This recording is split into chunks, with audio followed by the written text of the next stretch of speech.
السلام علیکم dear viewers, آپ کے فیورٹ اردو انفارمیٹو چینل روشن ستارے سے میں ہوں پروفیسر شبیر احمد۔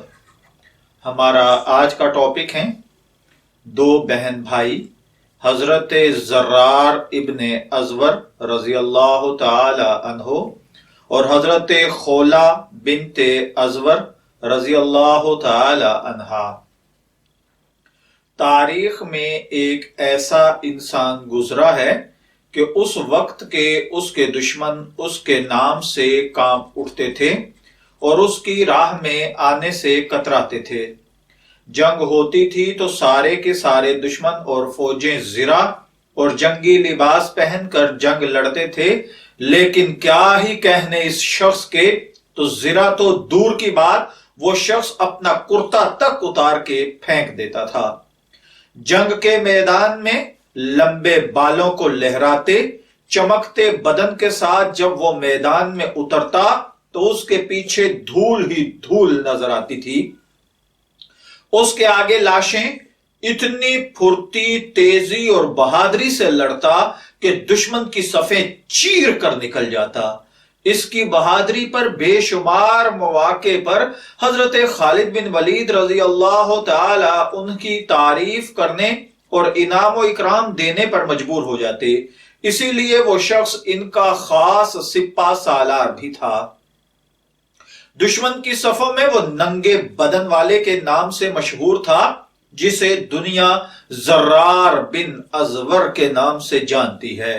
رومی فوج لاکھوں کی تعداد میں تھی اور جنگ اجنادین جاری تھی۔ حضرت ضرار معمول کی طرح میدان میں اترے اور صف آرا دشمن فوج پر طوفان کی طرح ٹوٹ پڑے۔ اتنی تیزی اور بہادری سے لڑے کہ لڑتے لڑتے دشمن فوج کی صفیں چیرتے ہوئے مسلمانوں کے لشکر سے بچھڑ کر دشمن فوج کے درمیان تک پہنچ گئے۔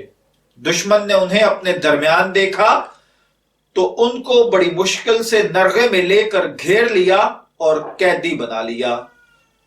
تبھی مسلمانوں تک بھی خبر پہنچی کہ ضرار کو دشمن نے قید کر لیا ہے۔ حضرت خالد بن ولید نے انہیں آزاد کروانے کے لیے اپنی فوج کے بہادر جوانوں کا ایک دستہ تیار کیا۔ اب جھنڈا عمیر ابن رافع کے ہاتھ میں تھا۔ انہوں نے مکمل کوشش کی کہ ضرار کو آزاد کروا لیں، لیکن کامیابی نہ ملی۔ درجنوں مجاہدین اس میں کام آئے۔ ایسے میں خالد بن ولید رضی اللہ تعالی عنہ اپنی کمک لے کر ان کی مدد کو پہنچے۔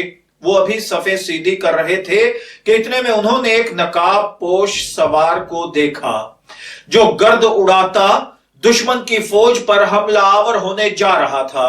اس سوار نے اتنی غضبناکی سے دشمن پر حملہ کیا کہ اس کے سامنے سے دشمن پیچھے ہٹنے پر مجبور ہو گیا۔ خالد بن ولید اس کے وار دیکھ کر اش اش کر اٹھتے اور عمیر سمیت سب ساتھیوں سے پوچھا کہ یہ کون ہے، لیکن کوئی اس بہادر سوار کو نہیں جانتا تھا۔ خالد بن ولید نے جوانوں کو اس سوار کی مدد کرنے کو کہا اور خود بھی مدد کرنے اس سوار کی جانب لپکے۔ گھمسان کی جنگ جاری تھی۔ کبھی خالد بن ولید اس سوار کو نرغے سے نکالنے میں مدد کرتے اور کبھی وہ سوار خالد بن ولید کی مدد کرتا تھا۔ رومی فوج اس سوار کی بہادری دیکھ کر واپس بھاگنے لگی۔ خالد بن ولید اس سوار کی بہادری سے متاثر ہو کر اس کے پاس گئے اور پوچھا، تم کون ہو؟ سوار نے جواب دینے کی بجائے اپنا رخ موڑا اور رومی فوج کے تعاقب میں دوبارہ چلا گیا۔ خالد بن ولید نے اپنے دو محافظوں کو کہا کہ اس کو پکڑ کر لاؤ، تو وہ اس سوار کو پکڑ کر ان کے پاس لے آئے۔ تن تنہا انہوں نے اس سوار سے پوچھا، اے بہادر نوجوان، تیری قدر میرے سوا کوئی نہیں کر سکتا، تیری دلیری پر میں قربان جاؤں، تو کون ہے؟ میں تجھے دیکھنا چاہتا ہوں، اپنا نقاب پلٹ۔ تو نقاب کے پیچھے سے نسوانی آواز آئی، میں تیرے لیے نامحرم ہوں۔ اے ابن ولید، میں نقاب کیسے اتاروں؟ میں ضرار کی بہن خولہ بنت ازور ہوں۔ اس وقت تک چین سے نہیں بیٹھوں گی جب تک اپنے بھائی کو آزاد نہیں کروا لیتی۔ خالد بن ولید نے سوال کیا، پہلے کیوں نہیں بتایا؟ تو انہوں نے جواب دیا، آپ نے منع کر دینا تھا۔ خالد بن ولید نے کہا آپ کو آنے کی کیا ضرورت تھی، ہم تھے زرار کو آزاد کروانے والے۔ تو خولہ نے جواب دیا جب بھائیوں پر مصیبت آتی ہے تو بہنیں ہی آگے آیا کرتی ہیں، یہ ہے ایک مسلم خاتون کا کردار۔ جہاں مسلمانوں کا پورا لشکر پسپا ہو گیا تھا، وہاں ازور کی بیٹی خولہ نے زرار کو رومی فوجوں کی قید سے آزاد کروا کر ہی دم لیا۔ اگر میں حضرت ضرار ابن ازور کا دوبارہ کچھ مختصر تعارف کرواؤں تو حضرت ضرار بن ازور صحابی رسول ابو الازور ان کی کنیت ہے، بعض نے ابو البلال بھی لکھی ہے۔ حضرت ضرار آپ کا نام ہے، ابو ضرار یا ابو زور یا ابو ازور ان کی کنیت ہے۔ نسب نامہ یہ ہے زرار بن مالک یعنی زرار بن ازور بن اوس بن خزیمہ بن ربیعہ بن مالک بن سالبہ بن دوان بن اسد بن خزیمہ اسدی۔ آپ کے قبول اسلام کے حوالے سے زرار اپنے قبیلہ کے اصحاب ثروت میں تھے۔ عرب میں سب سے بڑی دولت اونٹ کے گلے تھے۔ زرار کے پاس 1000 اونٹوں کا گلہ تھا۔